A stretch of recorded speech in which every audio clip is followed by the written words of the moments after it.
Peace, peace, peace, peace. Sound check, sound check, sound check. All right, I see my little circle moving, so I must be okay.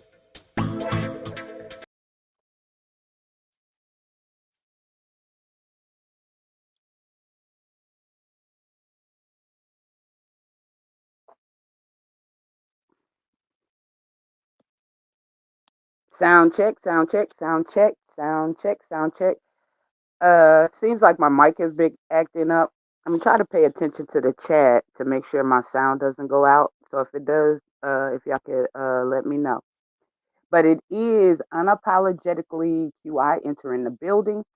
And as promised, I told y'all for those of y'all who followed the commentary that I did on YSL Little Woody, I also stated that there was some things involving Trump and Fani also involved in this case. And I told you once I got reputable information that I would come forward with it. Well, guess what? As of a day ago, and this is via Newsweek, we got that information, and it says that Fani Willis case could offer hints of strategy against Donald Trump.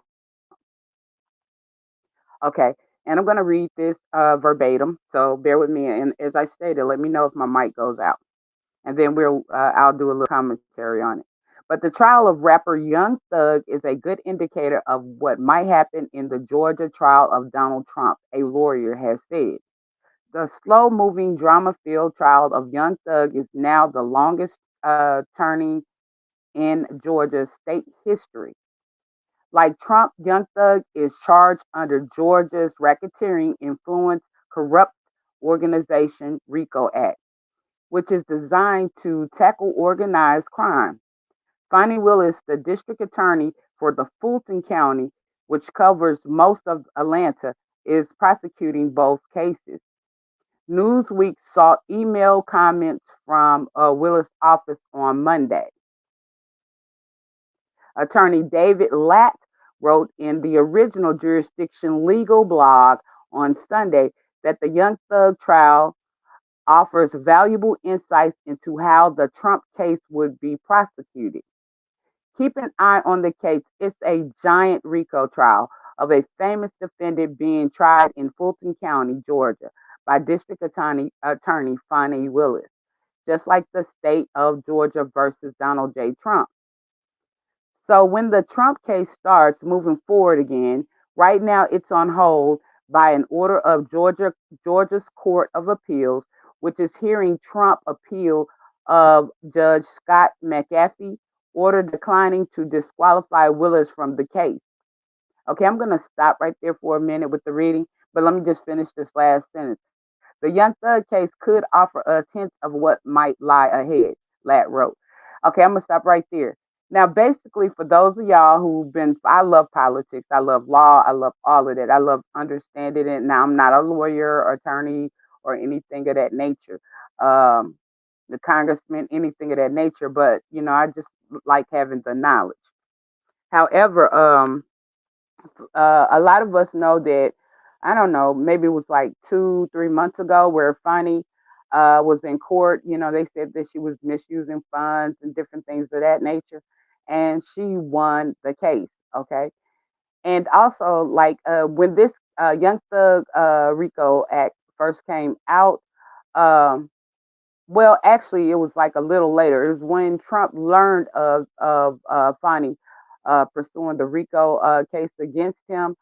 Trump came out and made rumors or spread rumors of Fani allegedly sleeping with deceased Big Nut.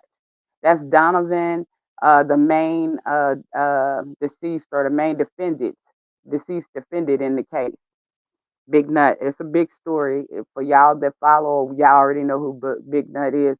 For y'all that don't, Big Nut is the reason for the season of that Rico. So, like although it's centered around a lot of things, it's also centered around the unaliving of Donovan Big Nut. All right.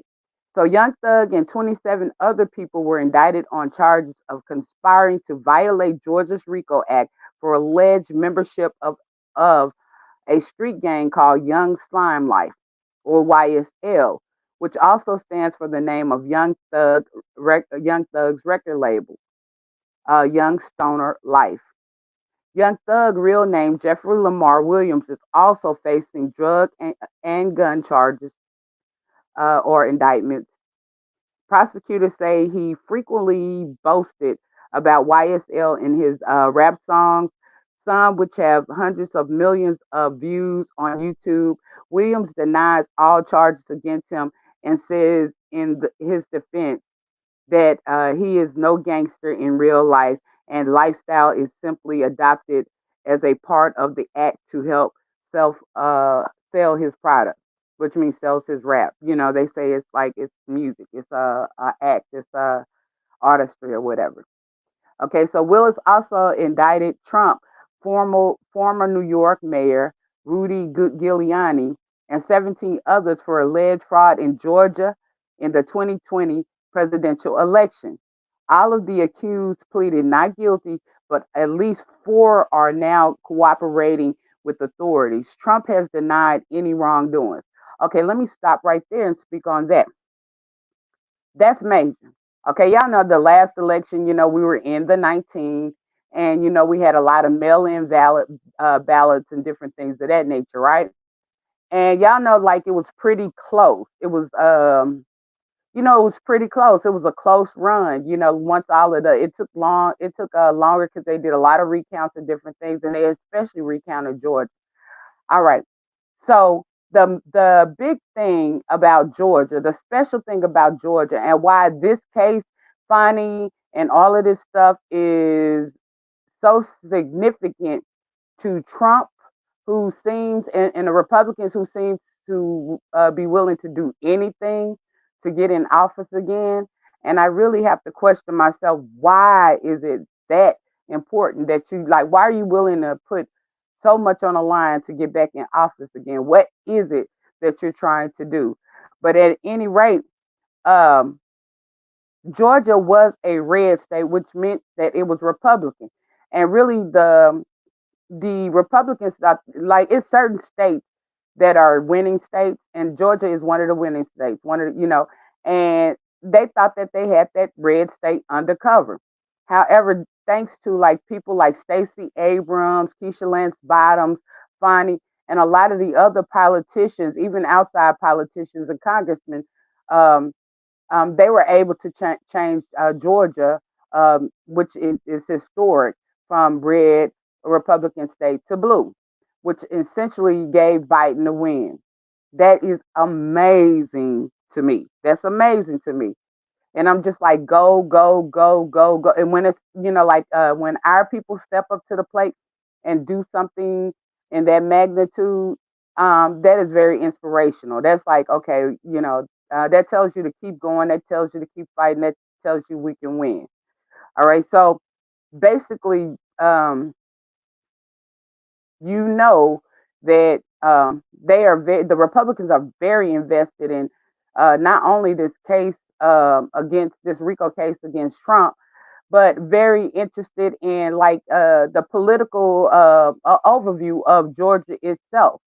So I'm just telling you this case is major. Why, and it's also involving YSL's case.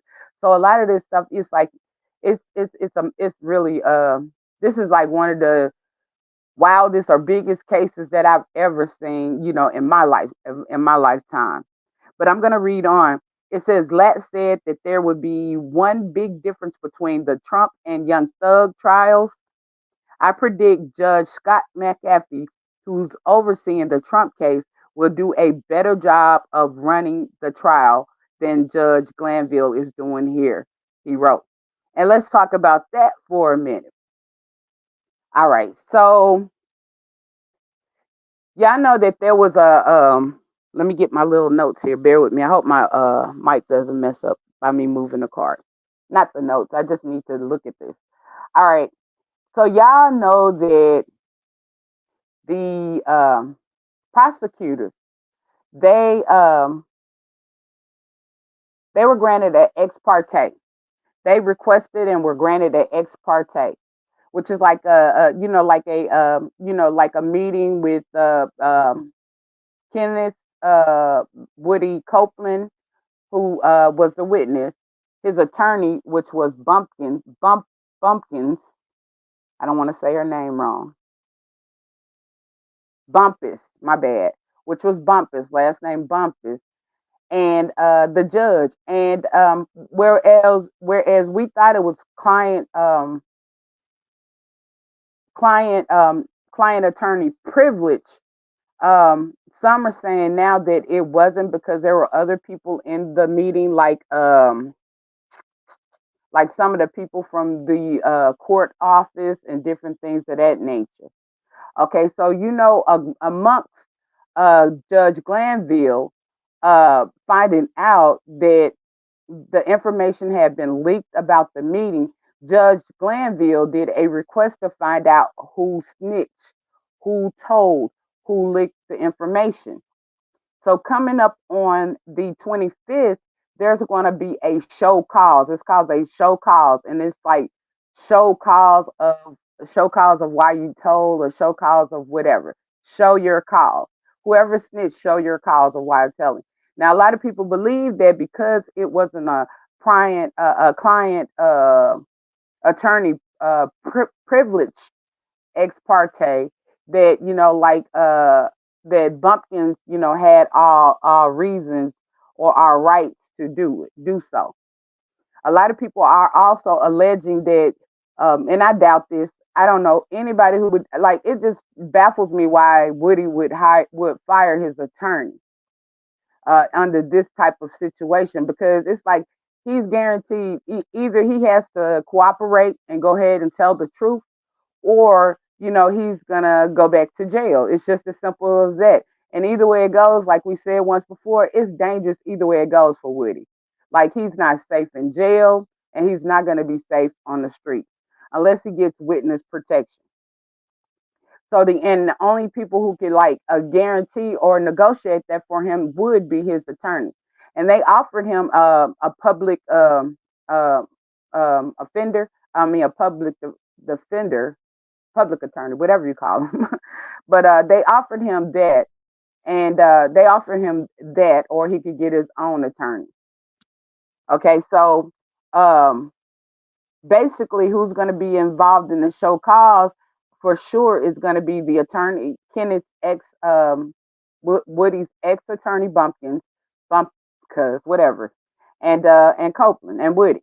And also, like, they're asking that the judge not get recused from the case, basically because they want him to stand as a witness.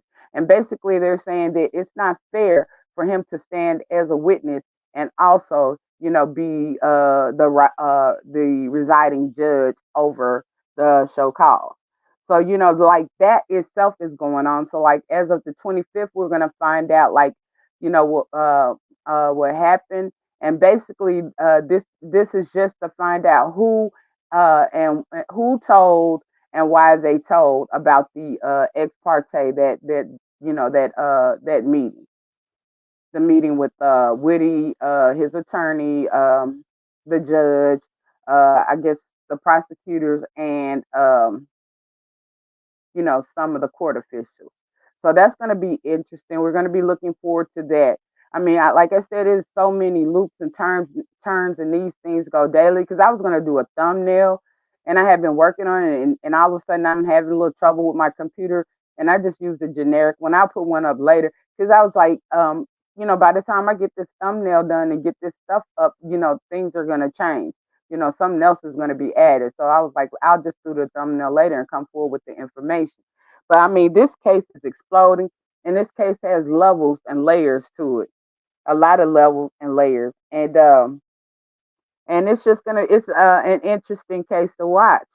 Um, Young Thug's trial began in January 2023.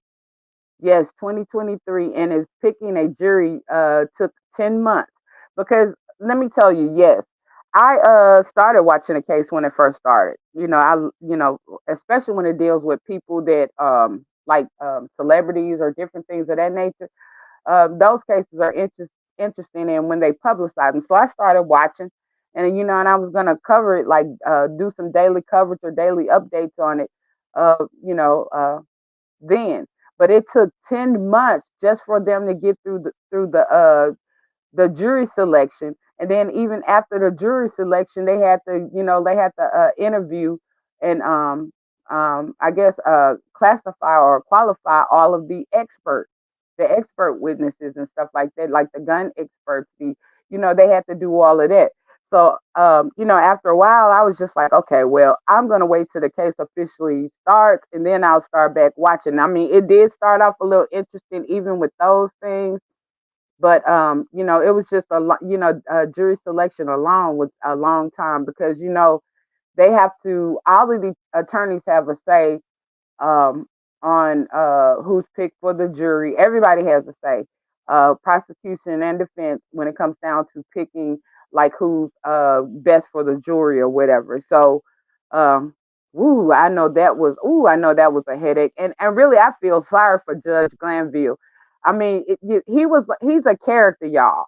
Like he is a character. I sort of understand why he has to do some of the things that he's doing, because like this is a long case and going to be even longer as it appears.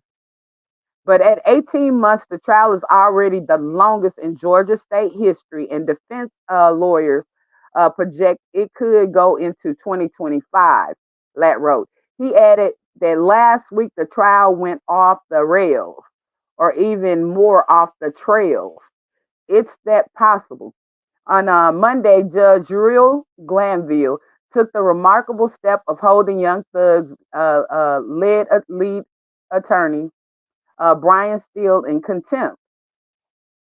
Yeah, I think I don't know. Some people says that he doesn't have to do it, but originally it was like he was going to have to spend 7 or some weekends. I told y'all about that. We talked about that a little bit.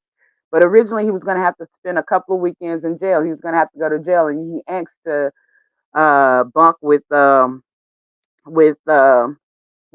Young Thug. We've never seen that. I mean, it's been so much stuff happening. They have been passing narcotics in court. I mean, it's like and then how Woody is up there, acting right now. Like it's like there is so much involved in this trial until it is um ridiculous, but still was found in contempt for refusing to tell Glanville how he knew the details of a closed door meeting Glanville had with prosecutors and Kenneth Copeland, the chief witness in the case. So Kenneth Copeland is the chief witness in the case. The previous weekend, Copeland, aka Little Woody, was jailed for contempt for refusing to testify in the case. He agreed to testify after the meeting with Glanville, but gave very disruptive evidence in which he said he didn't recall key events, and repeatedly yawned and napped through his testimony. I mean, he has been cutting up, including lashing out and different things of that nature. So if you like court cases and you want to see an interesting one, this is definitely the one, especially like Woody. And then you could go back. There's still some of the video on YouTube. But speaking to Greta Van Suteren on the conservative news channel Newsmax on Sunday, Merchant said the rush to court with about 2 dozen lawyers and paralegals to help Steele when he was found in contempt. So like there was like 2 dozen. That's like 24 lawyers and paralegals that went to help Brian Steele. And Brian Steele is a great attorney. Uh, like his legal team is amazing. He has a very large legal team. You can see the black guy, and then there's another guy. I want to say Caucasian or something, sitting next to him, and they're also a part of the team. And I've watched them perform, and they're good. But the prosecutors are also good as well. So like I mean, just watching the interactions between the prosecution and the defense, like in itself is a treat. Okay, she added that as a president of the Georgia Defense Lawyers Association, she sent a strike force to help Steele, but only she was allowed in court. Merchant said This was insane, as there were many empty seats in the public gallery where other people would have could have been allowed to sit. The Georgia Court of Appeal later agreed to stay Steele's jail time while it hears his appeal. I don't know what that means, but that's exactly how it reads. It says the Georgia Court of Appeal later agreed to stay Steele's jail time while it hears his appeal. On Trump trial, Merchant said that the case is also being considered by a higher court. She said he had just heard that Willis' office had filed a motion arguing or urging the appeal court to return the case to trial and not hear Trump's argument that she should be removed from the case. So we all know that Trump is trying to get Fani Willis removed from the case because Fani Willis is no light work. If y'all watch that Fani Willis trial, now I did get a feeling of Jim Crow. Man, I was feeling Jim Crow during that trial. I felt like we had just went back years ago. Like how they were basically handling Funny, but guess what? Funny was hitting them with the upper and the lower cut. Funny, boom, bam, boom, and Funny won the case. And I've been watching Funny. I know a lot of people Funny. I know a lot of people may not like Funny or whatever because I have some friends or whatever, and they, some of them don't. But I just say they're not giving her a chance. It could be prejudgment. A lot of people are not used to women being assertive and empowered. But I have been oppressed by her track record and her resume. We're talking about somebody who if you just look at her track record and her resume, it's amazing, just like a lot of the other female black politicians in Atlanta. Keisha Lance Bottoms, Stacey Abrams. Atlanta has a powerhouse of black female politicians as such. And it just seems like a lot of things are finally moving along in Atlanta. And but at the same time, um, these are career cases and different things of that nature. It's election season. So like if Fani does get Trump's case and she does win, I mean, this is a major career move for her, and anybody else on her legal team. And and I'm all for black progress. I like to see our people do well. I like when people who are against the odds win, and open up the doors for other people. And the way I look at it is Fani Willis is like opening up the doors for other people. Now, I mean, there has been like, some allegations of, maybe, like some things that, like weren't quite right, like, the claim, the sleeping with someone and different things of that nature. But I mean, when you look at it, it's no different from any other politician out there, like including Trump, including Clinton, including a lot of them. So why are we gonna look at her to be squeaky clean when like none of these other politicians have ever been squeaky clean? And then can you say that any human being on earth has ever been squeaky clean? Like I said, I like politics, I like law, and I thought about pursuing it when I was first entering college. But the thing is, like, I don't like all the. I didn't want that. I didn't want all the media limelight because I saw how like even local people, in my city and my state or whatever, any little thing that they did, it was like it was just broadcasted. It's like a little microscopic eye on you at all times. Like you can't just when you're a politician or a celebrity or something like that, you just can't walk into the average bar and sit down at the bar and have a drink without people taking pictures or, people, making rumors or allegations about it. You can't just go to the Marshalls or the Walmart or different things that like us normal people do without, people taking pictures and possibly running allegations. It's like very like in order for them to have fun, especially if you're on a national level, like Fani Willis, where your pictures all over, nationwide and probably even international. I mean, you Fani probably has to go to a different country or something of that nature just to be able to have some fun, or just to be able to let her hair down or just to be able to do whatever. But these are human beings just like us. And of course, like they want to have fun too. So, like I said, those are the updates. That's the information that we have been looking for. It came out one day ago. Now, this article right here is via Newsweek. So, when it first, how just like anything else, when it first rolls out on the streets or the YouTube, I'm trying to get it out here on YouTube. But like when it first rolls out, like it, other people latch on, and then that's when the more information and the momentum hits. So, there should be some interesting updates to come when it comes down to this case. But I'm gonna take a few minutes. Shout out to all the people. Smash that like, share, subscribe if you haven't. Salute to Miss Lady T in the building.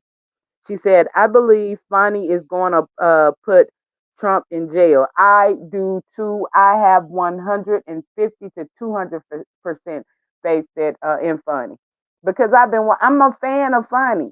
And I'm not the only one. Some people call her Auntie Fani. I'm a fan of anytime that I see somebody, uh like I said, because she's a black female against the odds. I like when they just get like when they come on and do their thing because that's an inspiration I think to like me.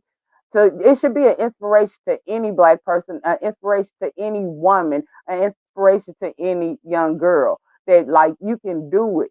You can do it and you make mistakes. I mean, people make mistakes. So like, I mean, how are we expecting humans to be perfect at the end of the day?